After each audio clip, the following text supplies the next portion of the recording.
शांति।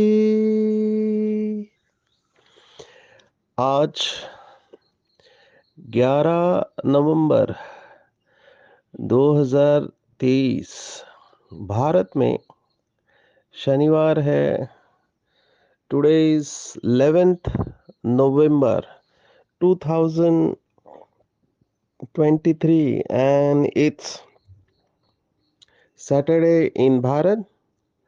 आज की मुरली का जादुई रहस्य स्वयं को प्रेरणा देने के लिए magical secrets of today's Murli for motivating the self.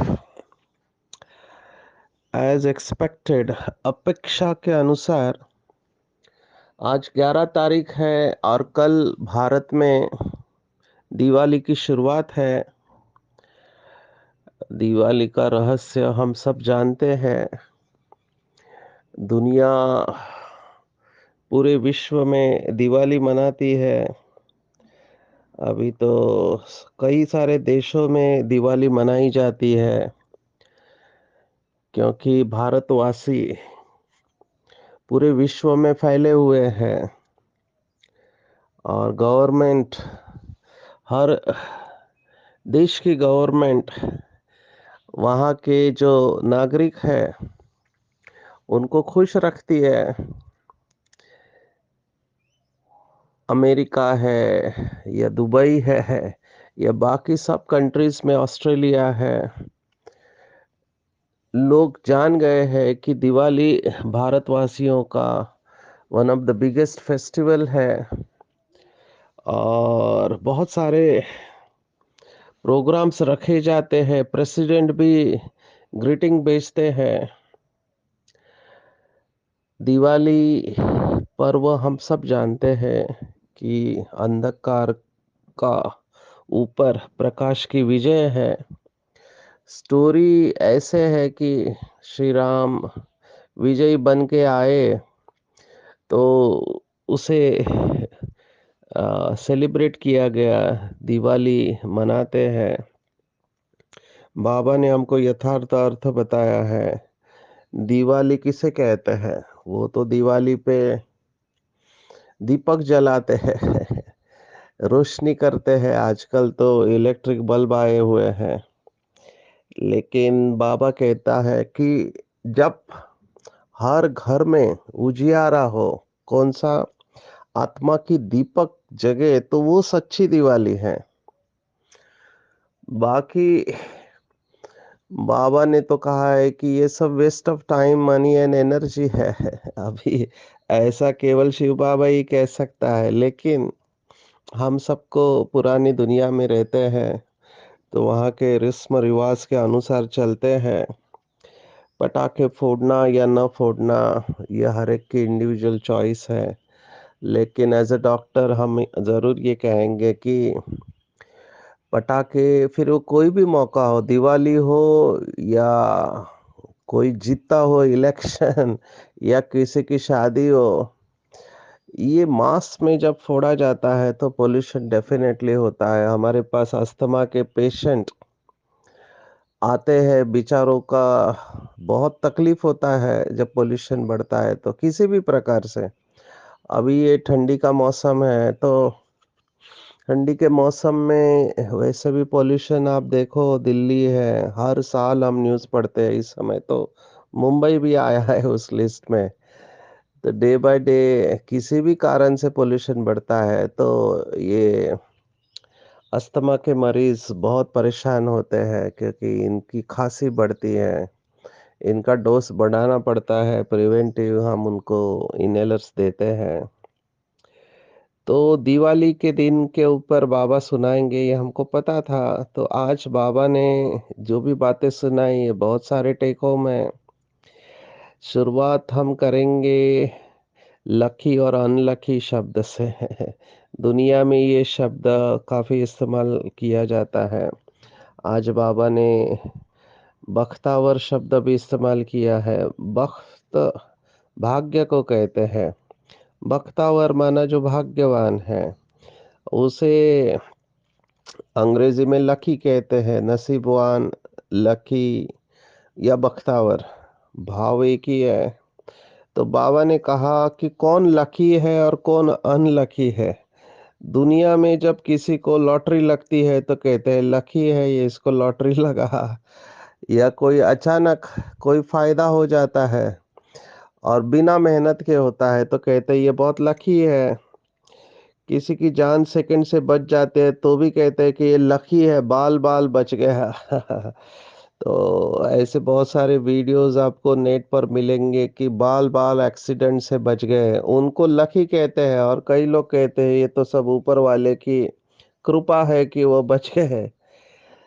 तो लकी क्या है, अनलकी क्या है, भगवान क्या कहता है, गॉड अल्लाह ईश्वर क्या कहते हैं?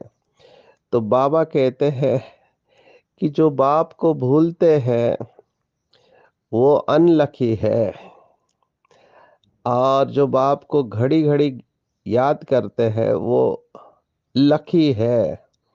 तो अपने को चेक करना चाहिए कि मैं लकी हूँ या अनलकी हूँ। बाबा ने कहा घड़ी-घड़ी बाप को भूलते हो अर्थात गिरते हो, और याद करते हो तो संभलते हो। हमें उन राहों पर चलना है जहाँ गिरना और संभलना है। आज का गीत है, बहुत मोटिवेशनल गीत है। बाबा जानता है कि माया बच्चों को खड़ा रहने नहीं देगी, हमेशा गिराने की कोशिश करते हैं। और माया का तरीका अभी सभी बच्चों को समझ में आ गया है जो रोज मुरली सुनते हैं कि माया माया का एक ही तरीका है, व्यर्थ संकल्प के द्वारा गिराना। माया जानती है कि ये बच्चे शिव बाबा से शक्ति खींचते हैं, और इनका शक्ति खींचने का एक ही अस्त्र है, इनकी मन और बुद्धि। तो मन और बुद्धि के अंदर कन्फ्यूजन क्रिएट करो, मन और बुद्धि की ताकत कम कर दो, तो ये अपने आप शक्ति खींच नहीं पाएंगे, और शक्ति नहीं खींचेंगे तो ये गिरने वाले हैं।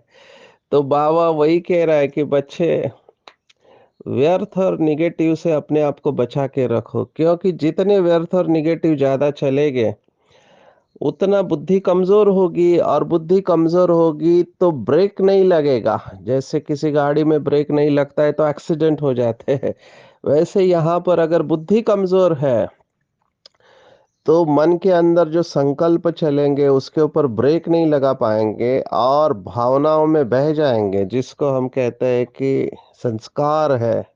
संस्कार एक फोर्स के रूप में आएगा, और चाहते हुए भी उसको रोक नहीं पाएंगे क्योंकि वो लेके जाएगा। इसलिए बहुत पावरफुल बुद्धि चाहिए, और बुद्धि को पावरफुल रखना है तो व्यर्थ और नेगेटिव से मुक्त रखना है। बाबा ने आज तुलना की है कि कोई भी बच्चा अपने बाप को भूलता नहीं है, और स्त्री अपने कभी पति को भूलती नहीं है। सगाई हुई और बुद्धि योग लटका, तो न पति को भूलते हैं, न बाप को भूलते हैं, न साजन को भूलते हैं। आज बाबा ने भगवान को, गॉड अल्लाह ईश्वर को साजन कहा है, और भक्त जो भी है वो सब सजनी है। ये बात बहुत गहरी बात है कि परमात्मा हमारा साजन है, और हम सब भले वो भाई के शरीर में तो भी हम सजनियां हैं। इसको बहनों को तो स्वीकार करना इजी हो जाता है, भाइयों को थोड़ा मुश्किल होता है जो बॉडी कॉन्शियसनेस में रहते हैं। क्योंकि समर्पण भाव आना और खुद को सजनी समझना, इसके लिए बहुत ऊंची अवस्था चाहिए, और बहुत कम लोग इस अवस्था में पहुंच पाते हैं। संत मीराबाई की कहानी हम सब ने सुनी है कि वो एक कृष्ण के मंदिर में दर्शन के लिए जा रही थी तो उसको रोक दिया, गेट पर ही रोक दिया। तो उसने कहा क्यों रोका? तो उन्होंने कहा कि ये मंदिर केवल भाइयों के लिए है, यहाँ बहनों को अलाउड नहीं है, माना स्त्रियाँ यहाँ पे आ नहीं सकती है। ये केवल पुरुषों के लिए ही मंदिर है। तब संत मीराबाई ने जवाब दिया, अच्छा मुझे तो लगा था एक ही पुरुष है परमात्मा और बाकी सब उसकी सजनियाँ हैं। ये नया पुरुष कहाँ से पैदा हो गया?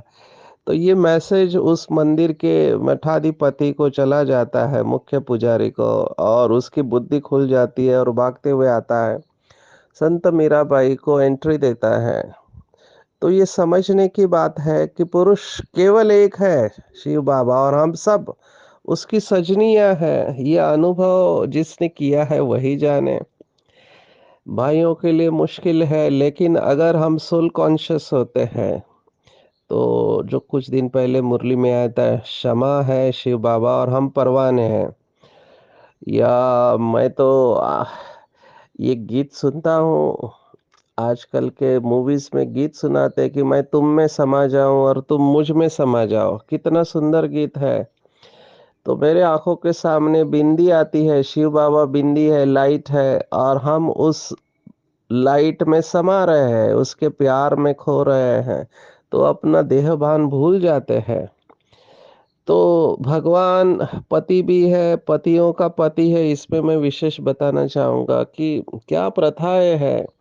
भारत में जब किसी का पति मरता है, तो उस स्त्री की क्या हालत करते हैं, उसका जो तिलक है वो पोंछ देते हैं, उसके हाथ की चूड़ियाँ हैं वो फोड़ देते हैं। अभी उसके बाद ये सोचते नहीं कि उसके मन की अवस्था क्या होगी। पहले के ज़माने में ये सब होता था, उसके पीछे कुछ कारण थे।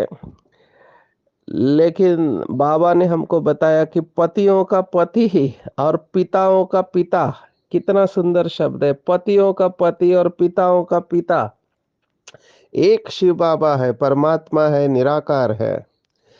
तो रोने का तो सवाल ही नहीं आता है। अभी एक बहुत इंटरेस्टिंग घटना हुई जो आपको सुनाना चाहूँगा इससे संपर्क में, कि कर्नाटक में जहाँ पर मैं गया था वहाँ पर एक देवी का मंदिर है, अभी बहुत प्रसिद्ध मंदिर है। उसके जो ट्रस्टी है, उसका इलेक्शन जो होता है वो जजेस के द्वारा चुना जाता है, क्योंकि बहुत प्रसिद्ध होने के कारण बहुत कुछ वहाँ होता है। तो उसमें जजेस को सिलेक्ट करते हैं, तो देवी का मंदिर है, तो उसमें 4 पुरुष होते हैं और 1 स्त्री को चुना जाता है। और अभी तक वहाँ पे ऐसा था ट्रेडिशन कि सुहागिन माना जिसका पति है, जिंदा है, उसी को चुना जाता था। पहली बार जज ने एक ऐसे स्त्री का चुनाव किया जिसका पति मर गया है। माना जो विधवा है, मुझे ये शब्द भी बिल्कुल अच्छा नहीं लगता है, विधवा कहना इट्स इंसल्ट। लेकिन ठीक है, ट्रेडिशन के हिसाब से विधवा शब्द इस्तेमाल करते हैं। तो लोगों ने पूछा अभी क्या करें, क्योंकि देवी की पूजा ऐसी मान्यता है कि सुहागिन के द्वारा ही होती है, तो इसको ले नहीं ले। तो हमारी बहन जी को भी पूछा गया आपका क्या विचार है, तो बहन जी ने बहुत अच्छा जवाब दिया।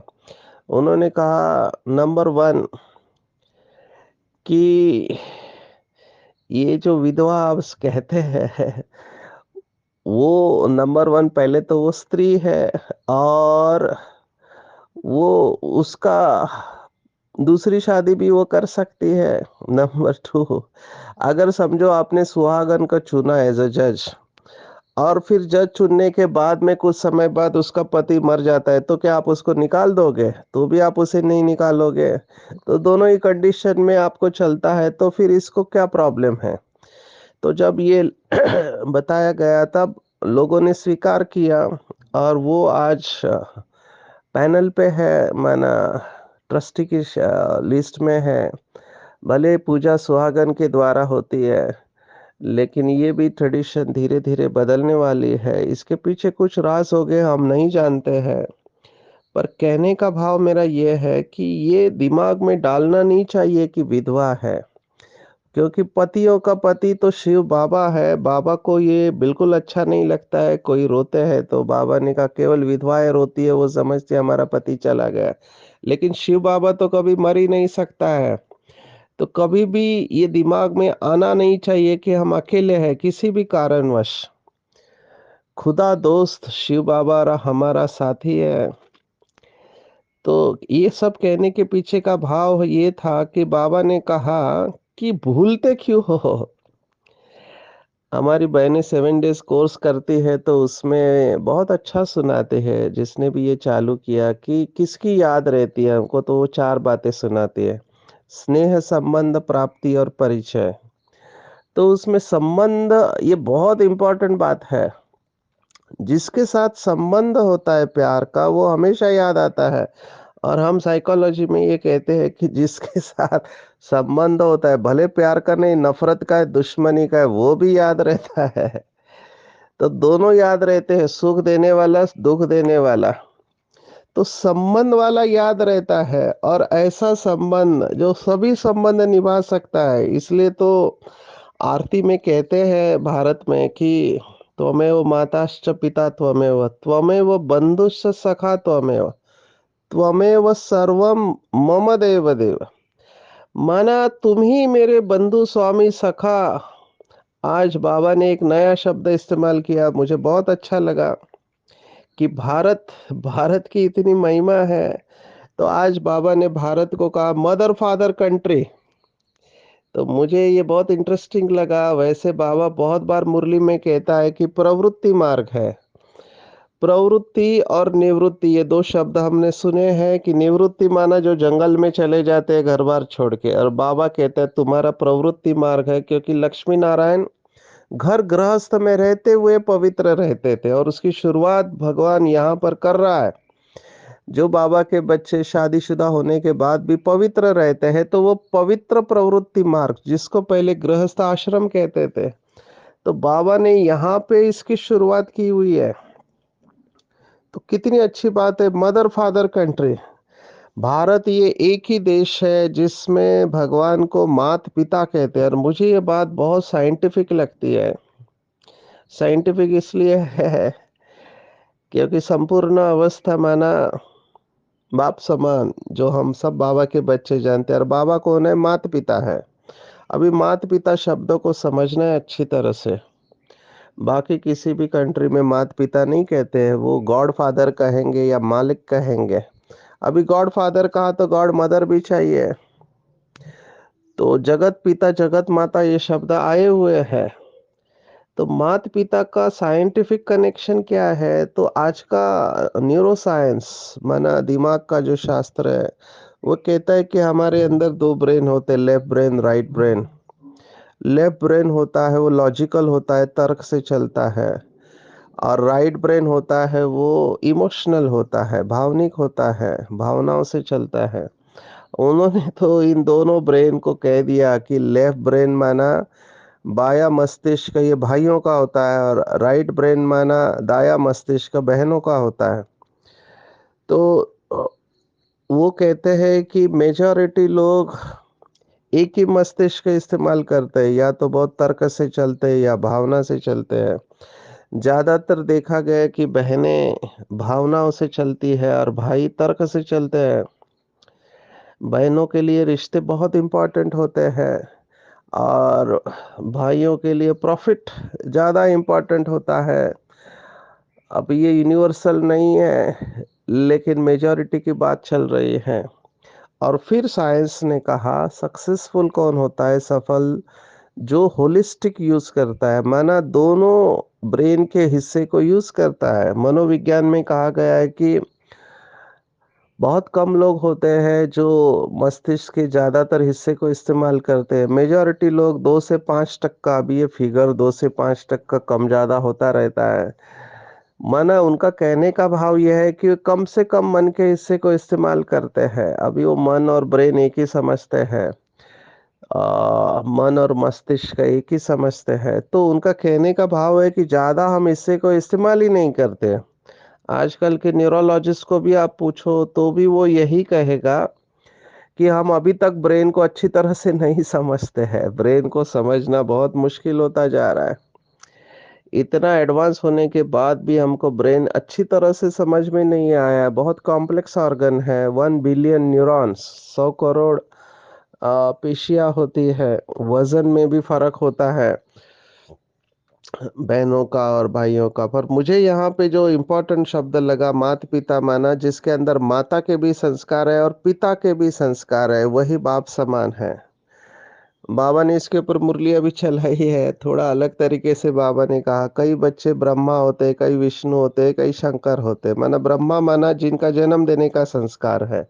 माना ज्ञान अच्छा सुनाते हैं, लोगों का 7 डेज़ कोर्स अच्छा करते हैं, लेकिन उनको पालना देना नहीं आता। माना बच्चे को जन्म दे दिया लेकिन बड़ा करना नहीं आता, तो बड़ा करने वाले विष्णु होते हैं जो अच्छी तरह से पालना देते हैं। कई लोग मैसेज भेजते हैं, उनको मुरली के लिए बुलाते हैं, बहुत सारी चीज़ें करते हैं जिससे उनको पालना मिले।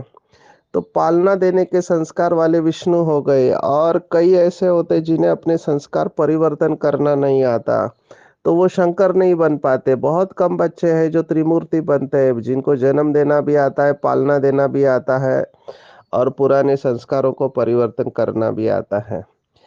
तो ये मुझे इसलिए अच्छा लगा मदर फादर कंट्री कहा। हम सबका लक्ष्य है कि माता-पिता समान हम संपूर्ण बने। आज बाबा ने शिव काशी कहा, ये भी एक मुझे इंटरेस्टिंग लगा, इसके ऊपर चिंतन करना चाहिए। बाबा ने कहा शिव काशी कहते हैं, इसका मतलब क्या है? शिव काशी कहते हैं, ज़रूर वहाँ भी गए होंगे। अभी शिव बाबा काशी में कहाँ गया, कब गया, भक्ति मार्ग में गया, ज्ञान मार्ग में गया, ब्रह्मा बाबा के तन में के द्वारा गया, हम नहीं जानते, लेकिन शिव काशी कहते हैं मतलब वहाँ गया है। क्योंकि बाबा ने उदाहरण दिया राम के बारे में, कहते राम यहाँ गया, वहाँ गया, गांधी यहाँ गया। तो अभी मैं जहाँ गया था जिस मंदिर में, ये सिरसी का मंदिर जिसके बारे में अभी आपको सुनाया, वहाँ वो भैंस का बलि चढ़ाते थे, भैंसे का। तो गांधी जी को वहाँ बुलाया तो गांधी जी ने कहा मैं तभी आऊँगा जब आप ये बलि बंद करेंगे। तो उन्होंने तब से 1930 में ये बलि देना बंद किया। अभी सिर्फ़ थोड़ा-सा खून लेते हैं और वो चढ़ाते हैं। ये अलग-अलग भारत की परंपराएँ हैं। तो गांधी यहाँ गया, वहाँ गया कहते हैं, ऐसे ही शिव, काशी, विश्वनाथ, गंगा ये शब्द है। जो काशी वाले हैं वो शायद इसको अच्छी तरह से जानते हैं, जो बनारस में वहाँ रहते हैं। तो शिव, काशी, विश्वनाथ, गंगा, तो शिव बाबा ज़रूर वहाँ गया। कितने सारे शिव बाबा के मंदिर हैं। अभी मैं इधर कर्नाटक में बनवासी देखा, इतना ऊँचा शिवलिंग है। वो तंजावुर में देखा 22 फुट, इतना ऊँचा। माना शिव के मंदिर कहाँ-कहाँ है, उज्जैन में है, महाकालेश्वर का मंदिर है। तो बाबा ये क्यों कह रहे हैं कि वो आके गए हैं, लेकिन क्रिश्चियनिटी को बाबा ने उदाहरण दिया, उनको पता है क्राइस्ट कब आया। तो 2000 साल पहले क्राइस्ट आया, उसके पहले बुद्ध महावीर आए, इब्राहिम आए, ये सब डेट्स पता है। 1400 वर्ष पहले मोहम्मद पैगंबर साहब आए, 500 वर्ष पहले गुरु नानक आए। तो इनके डेट्स ऑक्यूपेशन सबको पता है, लेकिन भगवान कब आता है जाता है इसका डेट्स इनको नहीं पता। तो पुजारी ये सब करते हैं पूजा, लेकिन नहीं जानते, तो इसको अंधश्रद्धा कहा जाएगा। लक्ष्मी नारायण को भी आज याद किया, कहाँ कहाँ कहाँ नारायण को भी काला दिखाया है, तो बाबा ने कहा देखो नारायण को काला दिखा मैंने, श्री कृष्ण नारायण बनता है। तो काला श्याम सुंदर जो भी शब्द है बाबा इसका अर्थ बताते हैं। तो बाकी सभी लोग अपने धर्म स्थापक की बायोग्राफी को जानते हैं, लेकिन हिंदू लोग अपने धर्म स्थापक के बायोग्राफी को नहीं जानते हैं कि शिव बाबा ने ही ये धर्म स्थापन किया था, आदि सनातन देवी देवता धर्म। तो बाबा कह रहे यथार्थ परिचय उनको देना चाहिए, लेकिन नहीं जानते, इसलिए बाबा ने कहा बिल्कुल ना समझ है। तीसरी बात इम्पोर्टेंट आज बताई बाबा ने, कहा यादव और कौरव पांडवों की बात बताई। कौरव पांडव भाई भाई थे, आसुरी भाई और दैवी भाई। बाबा ने कहा पांडव भी आसुरी थे, लेकिन शिव बाबा ने पांडवों को आसुरी से दैवी बनाया, और यादवों ने मुसल इन्वेट किए। माना फॉरेनर्स, यूरोप वासी यादव बाबा कहते हैं मुसल इन्वेंट किए विनाश के लिए। आज हम सब देख रहे हैं क्या हो रहा है, कितने सारे युद्ध, हमको कुछ पता नहीं था, लेकिन मीडिया की वजह से पता चल रहा है कि ऐसे ऐसे अस्त्र शस्त्र भी होते हैं। तो ये सब इस्तेमाल होने वाले हैं, क्योंकि इतने बने हैं तो वो रखने के लिए तो नहीं बने, कितने समुंदर में डालेंगे, कभी ना कभी इस्तेमाल तो जरूर होने वाले हैं।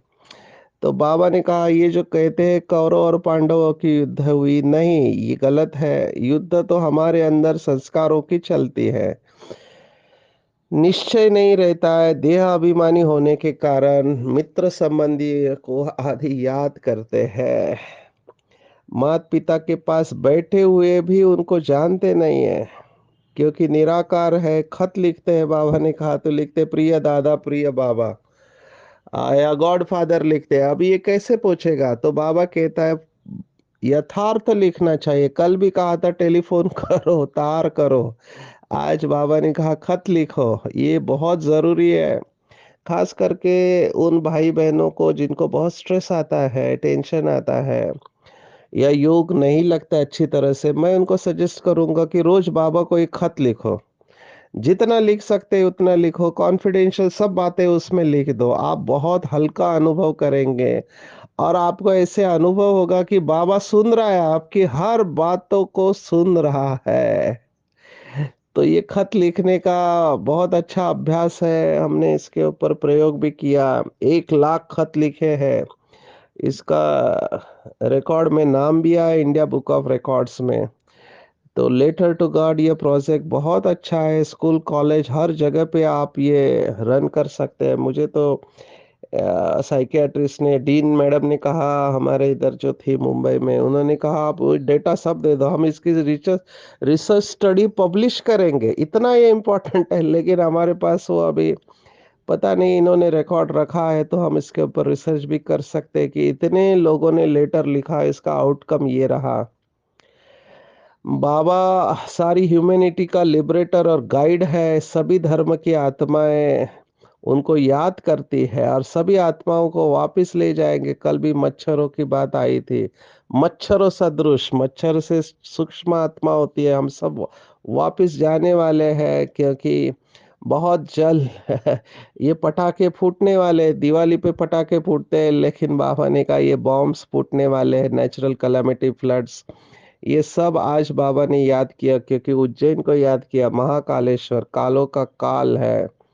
बाबा ने कहा अपना नाम लिखते हैं डॉक्टर ऑफ फिलॉसफी, पीएचडी, लेकिन इतना भी अकल नहीं है।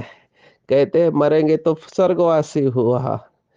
तो बाबा कहते हैं ये है आजकल के मनुष्य का नॉलेज।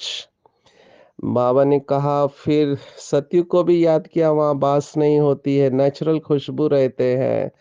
आज विशेष जमा के खाते के ऊपर मैं कहना चाहूँगा, थोड़ा समय बचा है। जमा माना जमा, जब भी बाबा का परिचय देते हैं हमारा जमा होता है। हम सबको चेक करना चाहिए कि हम दान कितना करते हैं।